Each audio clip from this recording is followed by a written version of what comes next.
Good morning. Oh, I'm so glad I got the thumbs up on the approval on my little gong this morning. Good morning and welcome to the First Unitarian Church of St. Louis.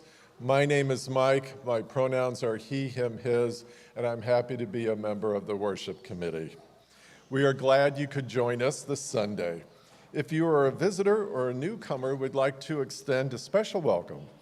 And if you are new to our congregation, be sure to fill out a newcomer form found in the live stream description or in the lobby of the church. After the service, please join us for coffee and donuts in Fellowship Hall downstairs. If you're attending online, you can connect with each other in the chat. And don't forget the link for the virtual coffee hour can be found in your weekly e-news. We especially want to welcome any families with children. You can connect with Danielle Kozemchek, our Director of Religious Education, for more information about our religious education programs for children and youth, or click on the link in the description. Later in the service, there is an opportunity to share your personal joys and sorrows. You can submit yours via the online form.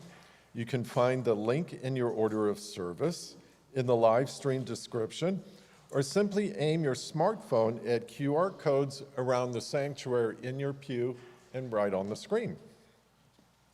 We have several announcements this morning. First Unitarian Trivia Night is Saturday, April 13th. Celebrate your favorite heroes and villains. Prizes will be given for best costumes. A table of 8 is $200. Individual tickets are $25, and all proceeds will go to the Boston Trip Fund. Childcare will be provided. See the e-news for more details. Speaking of Trivia Night, we are in need of donated baked goods that we can sell during the trivia game, and there is a sign-up link in the e-news. Do you have questions about the budget process for First Unitarian? Join Kathy Wire, Chair of the Stewardship Cluster, in person on Sunday, April 14th at 11:30 in the chapel to learn about the process and talk about the impact of this year's canvas. The Welcoming Congregations is excited to host Abby Mueller, Educational Coordinator from MTUG, that's Metro Trans Umbrella Group, on Sunday, April 21st at 11:30, who will provide a session about gender concepts, diversity, terminology, misconceptions, pronouns, legislation, advocacy, and more. This is an opportunity to ask questions and learn together. Please join us. More detailed information can be found in the e-news. And also on April 21st, the First Church Community Fund holds its annual bake sale and raffle. Goodies for the Good on Sunday, April 21st, following the church service. Proceeds from the event benefit a church endowment which for almost 40 years has ensured annual microgrants to community nonprofits serving the poor, marginalized and underserved. Britt's Bakery will again be a sponsor, and there will be a fun selection of raffle items available. Today, we welcome again guest organist Cheryl Foster this morning.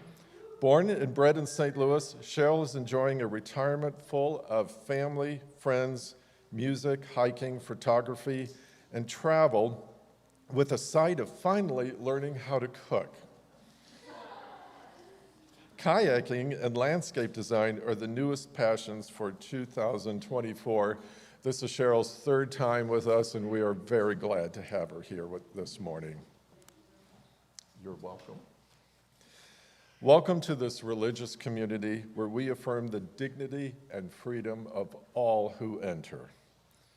Here we seek to live together in relationship and respect so that we may embrace and celebrate our differences. Our religious values invite us to a shared journey of truth and meaning. Sincerity and connection guide our religious community and call us into deeper association with ourselves and our world. Welcome. We are glad you are part of our community this morning. Now, please enjoy Prelude in E minor by J.S. Bach, performed by Cheryl Foster.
And now it's my pleasure to welcome Erin Milligan up to the pulpit with a Canvas update.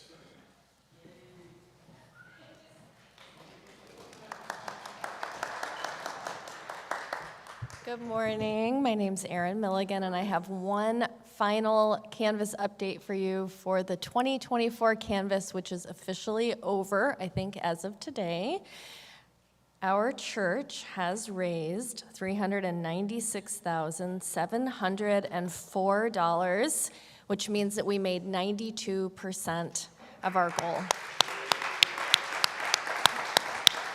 Thank you. Thank you. And we will have cake downstairs after church to celebrate. It's really delicious. It even has a custard filling. Thank you.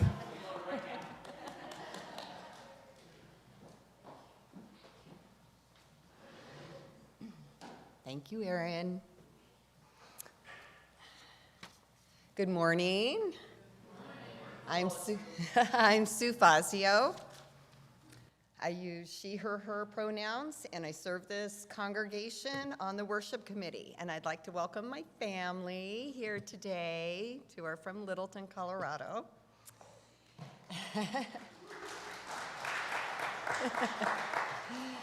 Our theme for the month of April is interdependence. I call us into worship with the words from Sarah Eileen Lawal. Spirit of life and love, holy within and among us, in this time of uncertainty, of fear and angst, our nation holds its collective breath. In this time when rhetoric blusters about and words are used as weapons, our nation clenches its fists, tightens its shoulders, eyes squeeze shut. Some are preparing for a fight. May we remember that we are a people of resilience. We have faced uncertainty before. We have weathered storms. We have been consumed by flames. We have risen like the phoenix from the ashes. And we will again. We, the people. May we remember our shared humanity, our universal kinship, our interdependence, as we unclench our fists and breathe together, breathing in love, breathing out peace. May we recognize the divine inside all of us, even those we are not quite sure about. In this time of uncertainty, may we remember the goodwill go on as we work to move forward together, we the people. Seeking that which unites us with our arms reaching out wide for life, liberty, and the pursuit of happiness. May love prevail. I invite you, as you are willing and able, to rise and join in our hymn of the month, 134, Our World is One World.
Today's chalice lighting comes from the words from Molly Hoosh Gordon, Learning to Love This World. We gather today this morning, tenderly, like drops of dew on a leaf of grass, hopefully, like gathered raindrops in a cloud, gleefully, like water rushing in a stream to the sea, deeply, like groundwater pulled up from a well.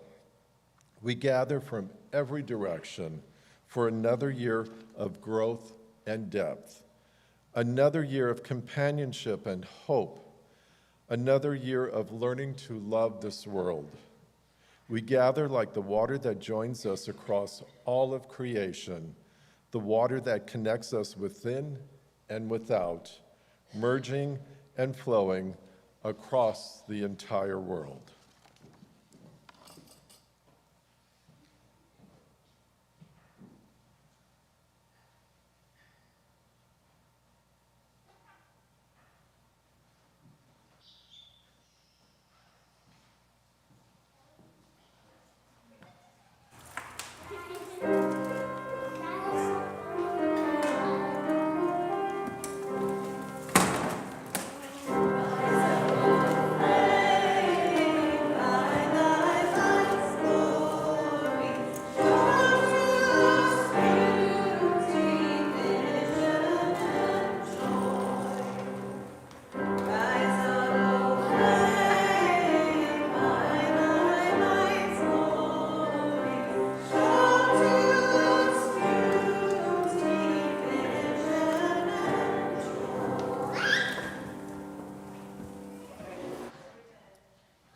Okay.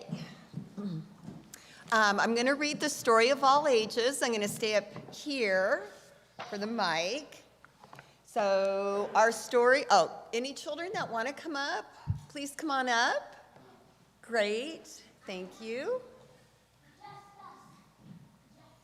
You've got some joining you. The Wild by Yuval Zomer.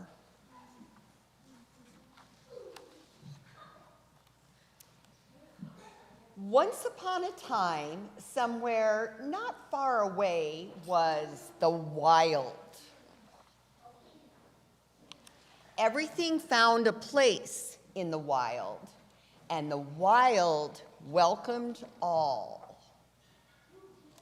The wild was vast. It stretched from the shallow shore to the deep ocean. The wild could be restless, a great and wonderful rush of wind and rain and melting snow. Where the wild led, seasons followed. It showed the way for the swans in the air, for the wildebeest across the land, and for whales in the sea. The wild could be still. When the wild slept, so did the bears and bats and seeds and trees. The wild always wanted to give. It gave twigs for sparrows to make their nest, earth for foxes to dig their burrows, and everything people needed for their homes.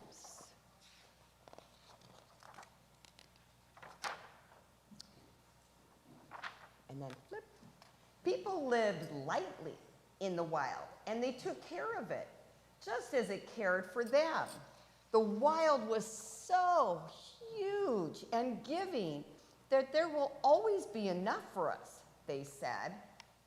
But as time went on, people began to care less about the wild and took more.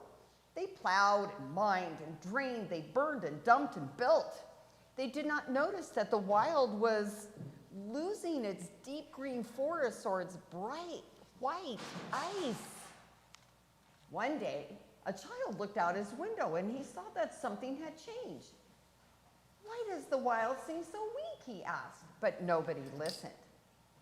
"What if the wild isn't well?" he asked. "Maybe it needs our help."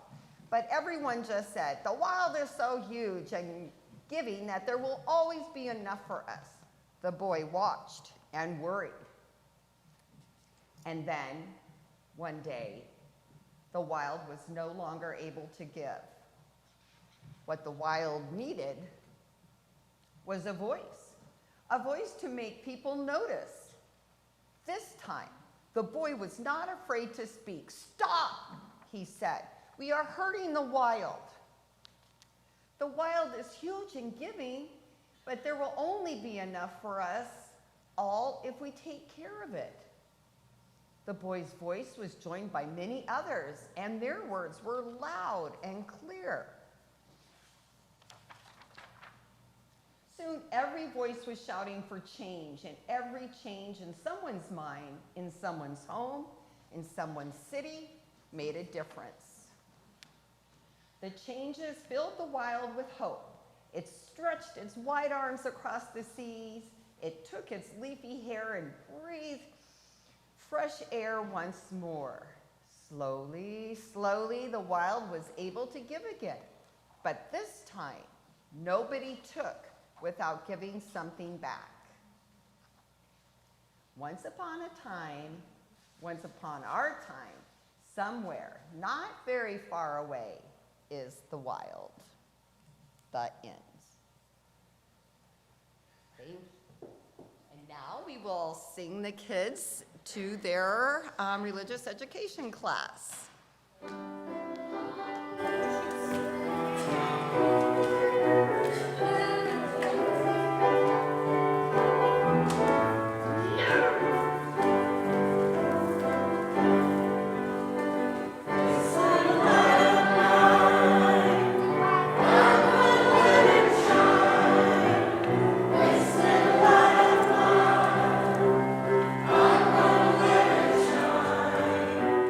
Listen, what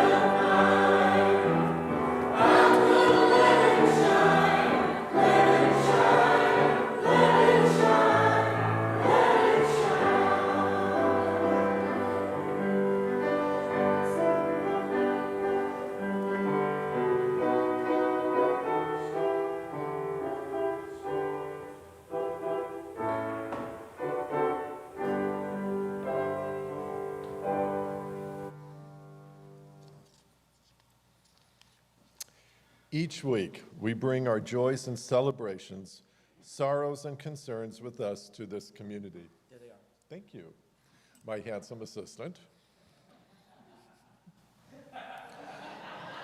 And also my competitor for frosting on that cake to downstairs. Okay. You're all witnesses. The love of this congregation transforms these moments into connection and survival. Now is the time in our service when we connect with one another by sharing our sorrows and concerns. We send our condolences to Sharon Klein on the recent death of her husband, Jerry Klein. And our condolences go to Sarah Vaughn and the death of her beloved aunt. And in our community, we send healing prayers for a son who is in the hospital, concern for an extremely painful shoulder, and wondering if it can be fixed with physical therapy. Sending encouragement to a sick parent, worry over a family member in the intensive care unit with a broken pelvis and hip, and hoping that all of the Eclipse viewers travel to and get to enjoy the event safely.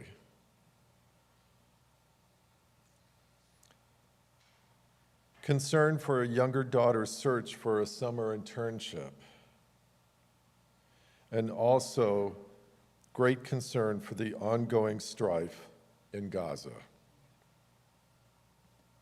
We hold these concerns with tenderness and compassion. May they be lighter because they are shared. And as a community, we also share our joys and celebrations with one another. In our community, we rejoice to gather with family out in the country. We celebrate the beautiful faces of visitors among us this morning. Seeing a person that is a mentor to take a big step forward in their development. Joy with singing with the Gay Men's Chorus on last Thursday, which gave a piece back of their spiritual well-being. Joy to be heading to Indy with a sweetheart for an Eclipse bash. That sounds like a lot of fun, bash. And the joy of looking forward to seeing loved ones next weekend in Ohio. And the joy of rejoining the Gateway Men's Chorus starting tomorrow after a long hiatus. We hold these joys with gladness and celebration. May they be magnified because they are shared.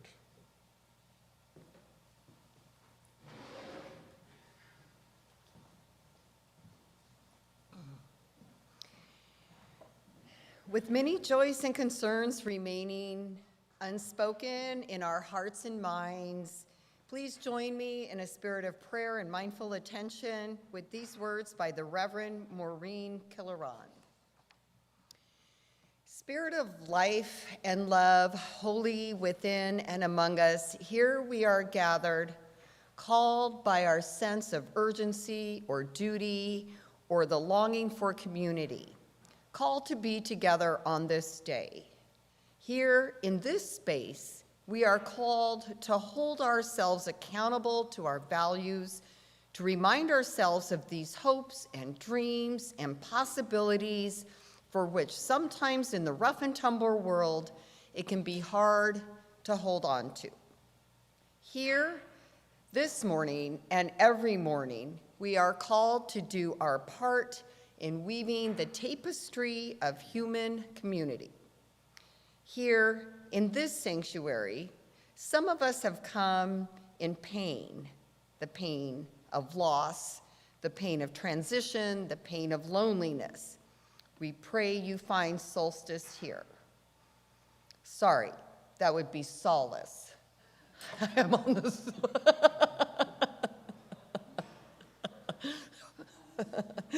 To those dealing with health issues, we pray for courage and healing. We pray in silence, holding all concerns, named and unnamed, that are gathered here today. Just as there is struggle and pain, it is right that we have in this space, some have come with joy bubbling in their hearts. May we rejoice together, sharing gratitude for warmth, sunshine, community, and connection. We appreciate the abundance present in this sacred moment. We pause in silence.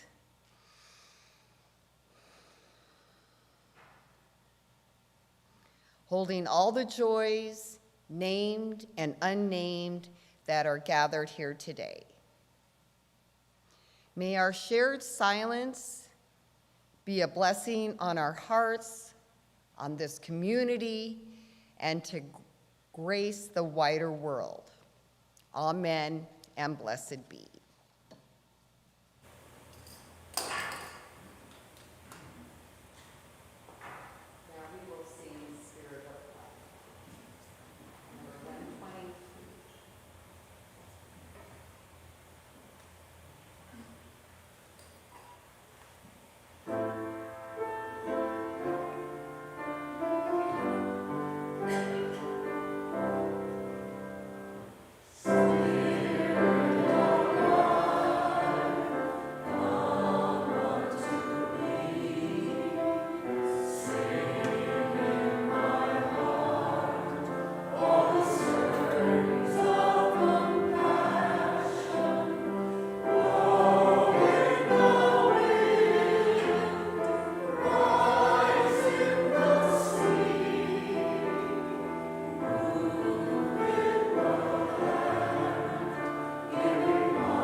Today's reading is an excerpt from The Sea Around Us by Rachel Carson. Every part of earth or air or sea has an atmosphere, peculiarly its own, a quality or characteristic that sets it apart from all others. When I think of the floor of the deep sea, the single overwhelming fact that possesses my imagination is the accumulation of sediments. I see always the steady and unremitting down of materials from above, flake upon flake, layer upon layer, a drift that has continued for hundreds of millions of years, and that will go on as long as there are seas and continents. For sediments are the material of the most stupendous starfall the earth has ever seen. It began when the first rain fell on the barren rocks and set in motion the forces of erosion. It was accelerated when living creatures developed in the surface waters, and the discarded little shells of lime or silica that has encased them in life began to drift down to the bottom. Silently, endlessly, with the deliberation of earth processes, these can afford to be slow because they have so much time for contemplation. The accumulation of sediments has proceeded so little in a year or in a human lifetime, but so enormous an amount in the life of earth and sea.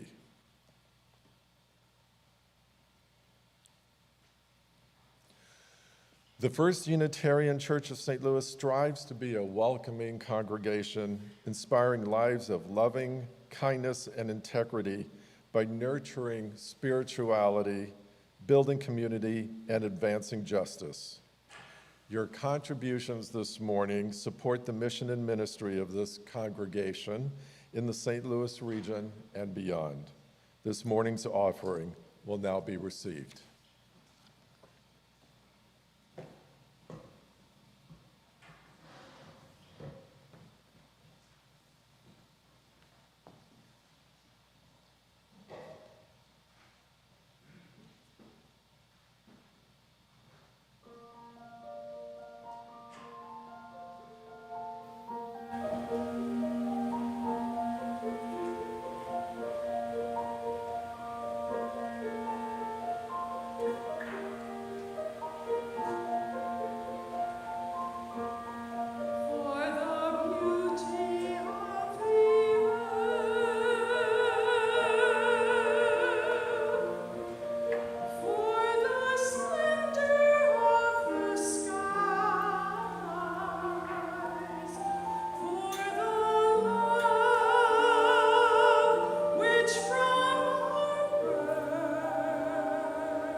To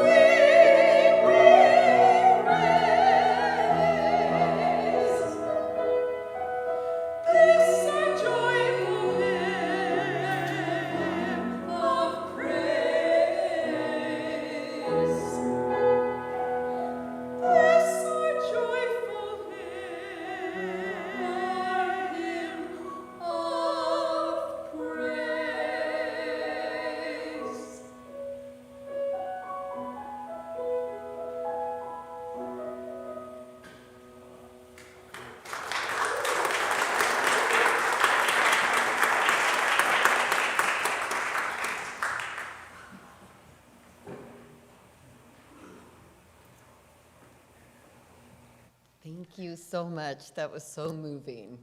Wow. Rachel Carson, thank you for being here today. Thank you for the privilege of letting me share a little bit about Rachel Carson. I first learned about Rachel Carson in children's religious education development at Columbine Unitarian Universalist Church in Littleton, Colorado, as a teacher. Rachel Carson lived from 1907 to 1964. She was a scientist, a writer, a dog lover, a Unitarian, and she radically changed the way that we look at and treat our environment. She boldly challenged the chemical industry and shook us awake by writing a book which came out in 1963 titled Silent Spring. This book states the effects of pesticides and DDT in particular on the environment. Rachel had a unique ability to write knowledgeably about scientific facts and theories in a way that painted a picture in the minds of ordinary people. This picture brought the relationship between science and nature from our minds to our hearts. Carson's particular genius was making science come so alive that the reader did not think of it as science. Rachel grew up in Maine. Her mother was instrumental in teaching Rachel about life in the forest around them. Rachel started writing early in life, winning some awards as a child. She went to Pennsylvania College for Women, now called Chatham University. Rachel started out majoring in writing, but switched to biology. A female scientist in that era was even more rare and risky. Mary Scott Skinner encouraged Rachel to apply to the Marine Biological Laboratory at Woods Hole, Massachusetts, on the inner arm of Cape Cod, for work after college. Rachel had never seen the ocean until she graduated from college. She fell in love with the ocean at once. Rachel earned a master's in zoology at Johns Hopkins University, and she worked for the Federal Fish and Wildlife. She wrote pamphlets and press releases and edited scientific papers generated by other fish and wildlife staff. Rachel wrote a book in 1951 called The Sea Around Us, a beautifully written book. The Sea Around Us was on the New York bestseller list for 86 straight weeks. Rachel believed that we should work with nature, not against it. She believed in the interconnected web of life. DDT. DDT was used in the second half of World War II. DDT was used to control body lice and therefore typhoid fever. In 1945, DDT was made available to farmers as an abundant insecticide. DDT was used to kill insects without ever asking why. Why do we want to kill all the insects? Eradication of the fire ant was the slogan of the chemical manufacturers. DDT was also used to control the gypsy moth for Dutch elm disease. The destruction that DDT caused to the soil, rivers, air, birds, creatures, and humans far, far outweighed what fire ants and gypsy moths could have ever done. Carson didn't discover the effects of pesticides, nor was she the first to write about it. As early as 1940, in the 1940s, scientists in the US began expressing concerns over the possible hazards associated with DDT. In the 1950s, the government began tightening some of the regulations governing its use. However, these early events received little attention. In the late 1950s, eagles and falcons were disappearing and not reproducing. fall of 1957, a group of 14 residents on Long Island had filed a suit seeking a permanent injunction against the federal government to prevent further spraying of the trees. The trials were speedy, with the defendants saying they wouldn't spray that area the following year. Rachel did follow the trials closely. Then the planes sprayed a private sanctuary of Olga Hopkins in 1958. She wrote to Rachel and begged for her help. This was the letter that finally got Rachel activated in pursuing this subject very seriously. The title, Silent Spring, meaning, of course, the birds were literally not singing anymore. Also in 1958, Rachel adopted Roger, the 4-year-old boy of her niece who passed away. This fact is important because she became a single mother while launching this enormously detailed writing process. Rachel knew she had to have an unshakable scientific foundation. She wrote the book from 1958 to 1962. Silent Spring was a bestseller, and public outcry created an avalanche of letters to Congress, the Department of Agriculture and Interior, the Public Health Service, and the Food and Drug Administration. The book, Silent Spring, saved not only many bird species, but opened the minds of millions of people to a new concept. What we do to the air, water, and soil directly affects us, future generations, plants, and animals that share the earth with us. Public reaction to the book launched the modern environmental movement in the United States. In the middle of writing the book, she was diagnosed with breast cancer. Rachel believed so deeply in what she had to do, she stated, "Nothing ever made me consider turning back." The previous year, a tumor had been removed. She was not told it was malignant, even though she directly and specifically asked the doctor. She was led to believe otherwise. Who can say why the doctor didn't tell her? One author suggests that it was due to the era that she was living in. Typically during this time, the doctor would discuss these types of issues with the husband, even if it was the woman's body. Since Rachel was not married, perhaps he chose to not say anything. Just before her 53rd birthday, she had a mastectomy and began her radiation treatment. Then she developed a staph infection that progressed into septic arthritis, settling into her knees and ankles, and she was unable to walk and barely stand. As she's recovering from that health event, she had to start her second round of radiation. Remember, she's a single mother of a 7-year-old boy. The health of her body was driving the perspective through this part of her life, as relayed by Paul Brooks. It seemed important to tighten and simplify everything, to free the story from excessive detail that she had been trying to force into it.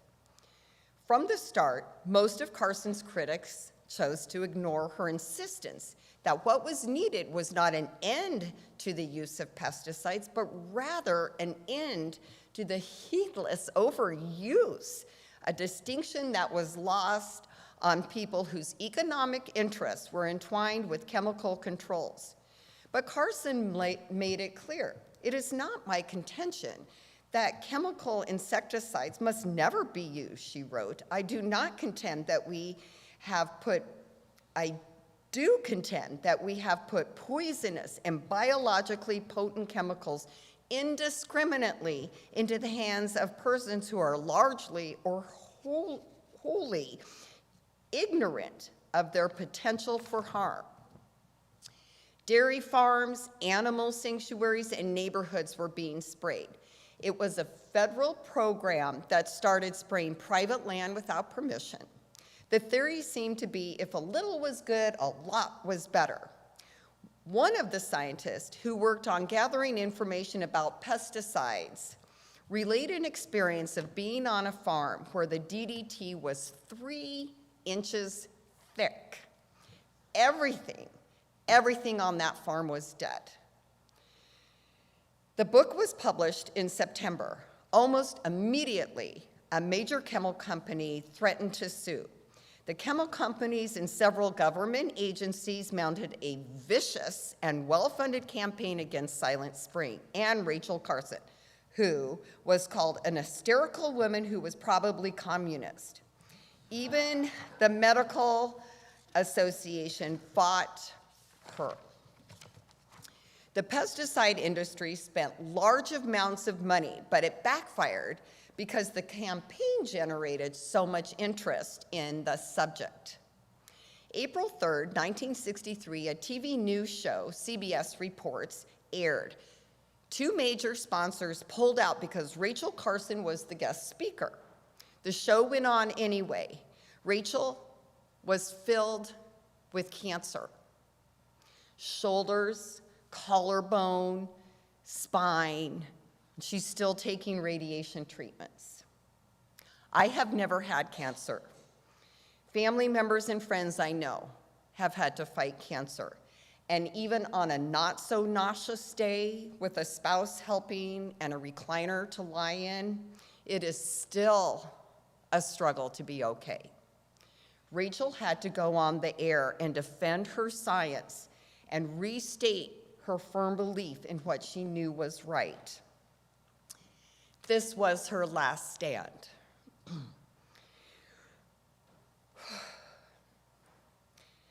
Rachel did not want to appear weak or sick in any way.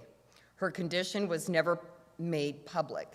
So that night on TV, Carson, sitting a little straighter, said, "The balance of nature is built on a series of relationships between living things and their environments. You can't just step in with some brute force and change one thing without changing many others. This doesn't mean that we must never interfere, never tilt the balance of nature in our favor, but when we make the attempt, we must know what we're doing. We must know the consequences." The next day, President Kennedy ordered his Science Advisory Committee to investigate Carson's claims. In the Senate hearing, she spoke of the basic human rights. The report committee issued a thorough vindication of Rachel Carson's Silent Spring thesis. After long battles in court, widespread use of DDT was banned in 1972. Within a decade of Silent Spring, there were sweeping environmental reforms in the country. In the PBS program, The American Experience, Rachel Carson was described as a revolutionary thinker. Rachel is considered the fountainhead of the environmental movement. April 1964, 56-year-old Rachel died. I'm always amazed how ordinary people can do extraordinary things. Rachel wanted to write a series of how to explore nature columns for Reader's Digest, to teach children and adults, and to instill a sense of wonder in people. Yet, when the cause of unyielding proportion was presented to her, she rose with grace and did a miraculous thing by speaking for those who could not speak for themselves. Her whole life seemed to bring her to that moment. Her love of nature, her writing, her deeply scientific mind, and most of all, her compassion. I will close with this line from Rachel, and then I will show a few slides. I think we are challenged as mankind has never been challenged before to prove our mastery, not of nature, but of ourselves. Thank you.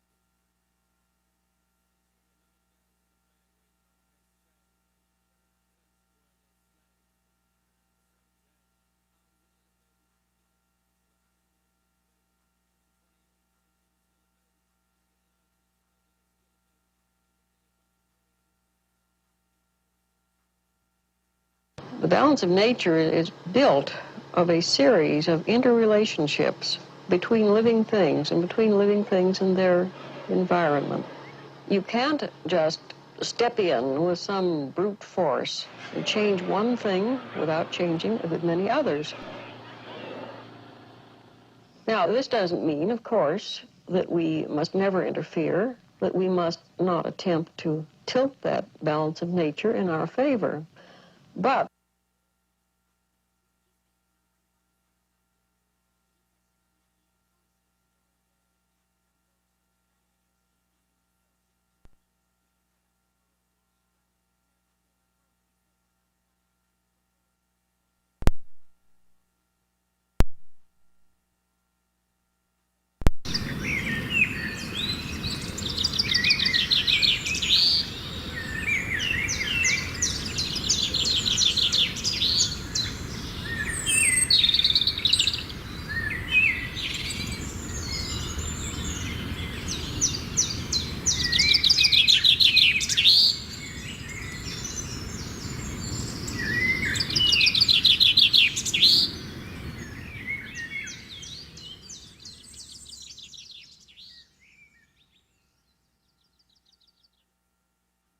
Rise, if you are willing and able, to join us in our closing hymn, number 301, Touch the Earth, Reach the Sky.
In the tapestry of life, we are all connected. Each one of us is a gift to those around us, helping each other be who we are, weave a perfect picture together. Please stay for the postlude. When it ends, as your final act of worship, please turn and greet your neighbor.